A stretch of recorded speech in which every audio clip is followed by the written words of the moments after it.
Good morning class. In this video we are discussing about the causes of poverty. इस video में हम poverty के causes को discuss करेंगे।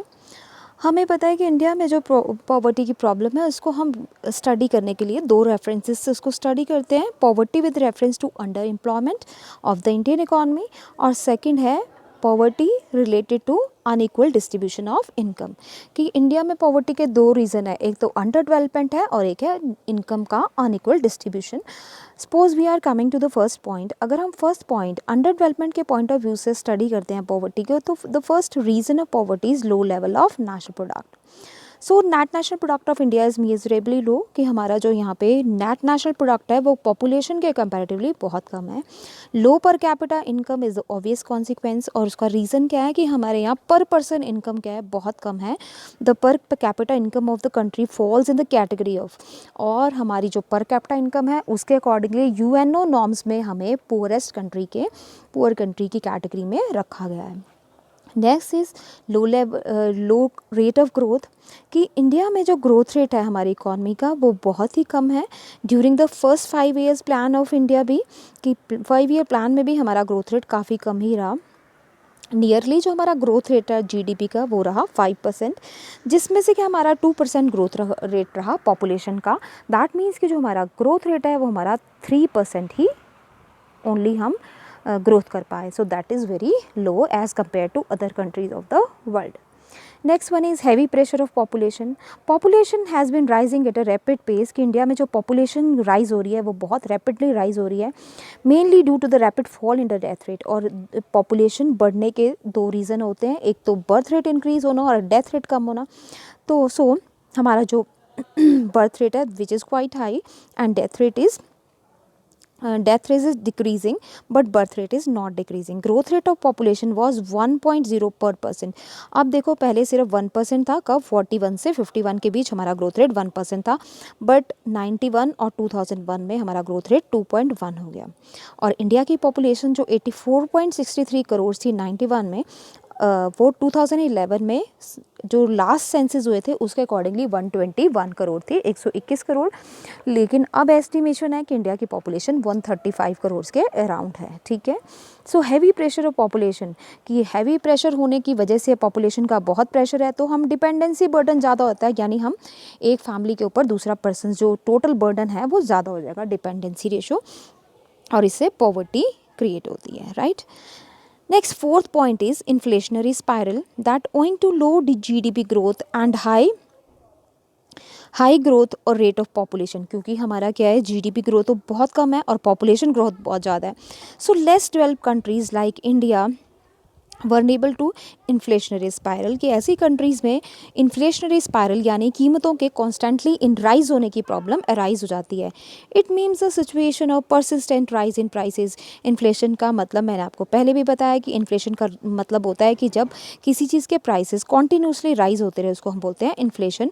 It means a situation of persistent rising those who are marginally enough the poverty line are driven to down to poverty line. और prices के rise होने की वजह से वो लोग जो बीपीएल लाइन के यानी बिलो पॉवर्टी लाइन से थोड़ा सा ऊपर हैं, वो भी प्राइसेस बढ़ने की वजह से नीचे पॉवर्टी लाइन की कैटेगरी में आ जाते हैं। Those already below the poverty line they suffer to starvation deprivation over a longer period of time, और जो पहले ही बीपीएल लाइंस के नीचे हैं उनको अपने सब्सिस्टेंस के लिए भी इनफ फूड नहीं मिल पाता है। Okay. Now the next reason is chronic unemployment and underemployment. India is a country sustaining chronic unemployment, के यहाँ पे क्या है, क्रोनिक अनएम्प्लॉयमेंट भी है और अंडर एम्प्लॉयमेंट ही है। Poverty is just a reflection of unemployment. Poverty, और कहता है पॉवर्टी तो रिफ्लेक्शन है एक अनएम्प्लॉयमेंट की, कि जब इंडिया में इतने ज़्यादा लोग अनएम्प्लॉयड है तो ऑब्वियसली जब इन जॉब नहीं है तो इनकम भी नहीं होगी, इनकम नहीं है तो पॉवर्टी होगी। सो 2011-12 में नंबर ऑफ अनएम्प्लॉयड पर्सन के इंडिया में 2011-12 में 2.45 करोड़, यानी ये सिर्फ हमारी वर्किंग पॉपुलेशन के हैं। हम इसमें 15 साल से छोटे बच्चे और 60 ईयर से अबव को इंक्लूड नहीं कर रहे हैं। जितनी हमारी यंग जनरेशन है उसमें से 2.45 लोग जो जॉब करने के लिए रेडी हैं but they are not getting job, they are comes under the category of unemployed person. It further increase to 4.83 crore हो गए हमारे कब 2014 तक। दैट मीन्स कि ये डाटा एग्जैक्टली डबल हो गया। तो हमारे 5 इयर्स प्लान भी कुछ ज़्यादा सक्सेसफुल नहीं हुए एम्प्लॉयमेंट प्रोवाइड करने में। Capital deficiency, capital is one of the principal factor of economic growth, कि हमारे यहाँ अच्छी मशीन्स नहीं है जिससे कि हम फैक्ट्रीज ओपन कर सकें और लोगों को एम्प्लॉयमेंट प्रोवाइड कर सकें।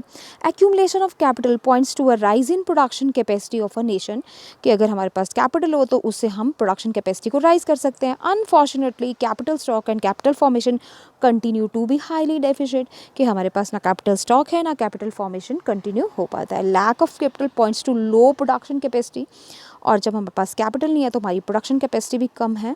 लो production capacity leads to low level of employment, और इससे हमारा एम्प्लॉयमेंट लेवल भी लो है। Low level of employment implies higher level of poverty, और जब इतना कम लेवल एम्प्लॉयमेंट का है तो ऑब्वियसली पॉवर्टी तो होगी ही। Next, lack of able and efficient entrepreneur, कि इंडिया में बहुत अच्छे स्किल्ड एंटरप्रेन्योर नहीं है जो कोई फैक्ट्री ओपन कर सके और दूसरे लोगों को भी जॉब प्रोवाइड कर सके। तो GDP growth needs a efficient and skilled entrepreneur. Unfortunately, India lacks entrepreneurial skill. Consequently, production activities has failed to gather a momentum, implying that we have failed to tackle poverty.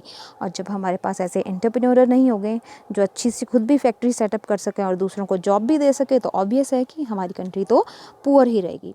Outdated social institution, the social institution of our country is full of outdated tradition, कि हमारे यहाँ का जो हमारी विचारधारा है वो हमारी ट्रेडिशनल है, यानी पुरानी विचारधारा के लोग हैं।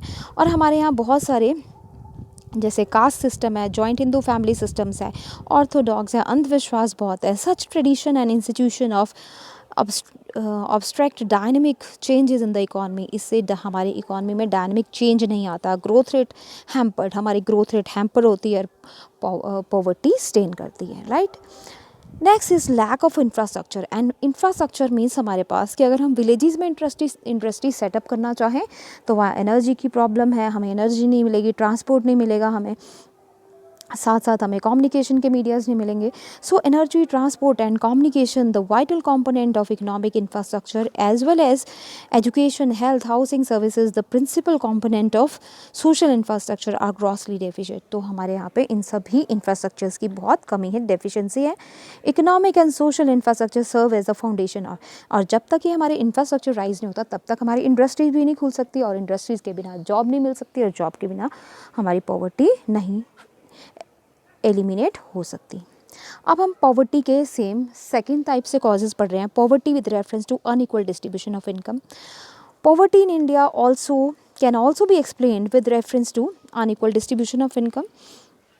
Efforts have been made by the government to moderate inequality in the distribution of income through a system of progressive taxation and other measures, कि हम अनइक्वल डिस्ट्रीब्यूशन को रिमूव करने के लिए गवर्नमेंट ने क्या करा है कि हमने रिग्रेसिव टैक्सेशन पॉलिसी यूज़ करी है। रिग्रेसिव टैक्सेशन पॉलिसी क्या होती है कि जिसमें हम टैक्स इनकम के बेसिस से लगाते हैं, कि अगर किसी की पर्सन इनकम में जितना राइज होगा उतना ही हमारा टैक्सेशन रेट में भी राइज होगा।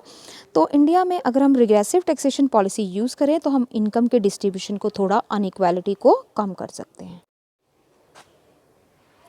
But despite all such measures, poverty in India has only tended to compound over years. लेकिन ये सारे measures भी यूज़ करने के बाद भी इंडिया में कहता है अभी तक poverty जो वो rise ही हुई है over time. According to NCAER report, top 20% जो हमारी पॉपुलेशन है, जो रिच पॉपुलेशन है हमारी, क्रीम 20% पॉपुलेशन, उनके पास अप्रॉक्सीमेटली 53.2% है टोटल इनकम का, यानी आधी से ज़्यादा इनकम सिर्फ 20% लोगों के पास है। While the bottom 40% of population, जबकि जो नीचे हमारी गरीब 40% पॉपुलेशन है बॉटम की, उनको सिर्फ कितना परसेंटेज हिस्सा मिलता है नेशनल का? 15.3%। That is very unequal distribution of income. According to monopoly inquiry commission, 1536 companies are of country are control by just 75 families.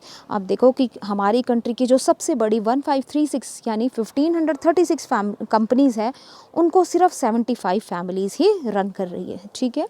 So unequal distribution of income not only reflect the size of existing poverty but also points to the possibilities of widening gulf between the rich and poor in the near future, कि इससे सिर्फ हमारी poverty ही show नहीं होती, बल्कि ये भी पता चलता है कि इंडिया में कितना गल्फ है रिच और poor section of the society में, कितनी खाई है, कितना गैप है, right. Because those with the higher income certainly have greater capacity to generate still higher income in near future। जिनके पास अभी भी वेल्थ है उनके पास पॉसिबिलिटी भी और ज़्यादा है फ्यूचर में और वेल्थ अर्न करने की। With huge stock of wealth, the rich are able to build their fortune, while the poor continue to struggle for survival। कि इसके साथ ही जो हमारा ह्यूज वेल्थ है उससे रिच जो है वो एबल है अपने फॉर्च्यून को बिल्ड करने के लिए, उनका फ्यूचर बहुत अच्छा है, और जो पुअर सेक्शन है उन्हें आज भी स्ट्रगल करना पड़ रहा है सिर्फ सर्वाइवल के लिए भी, ठीक है। After that next topic is measures to remove poverty। So here 4 measures are adopted to remove the poverty। Number 1, combating poverty through GDP growth।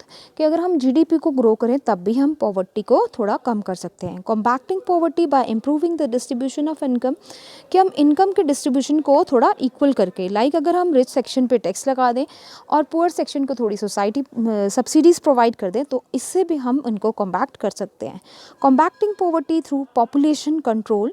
और पॉवर्टी को कम करने के लिए हमें पॉपुलेशन पे भी कंट्रोल करना पड़ेगा अपनी। Next one is other measures enhancing quality of life of the people. फिर उसके अलावा दूसरे मेजर्स भी हैं जिनसे हम लाइफ की क्वालिटी को इंक्रीज़ कर सकते हैं। These measures we will discuss in our next chapter.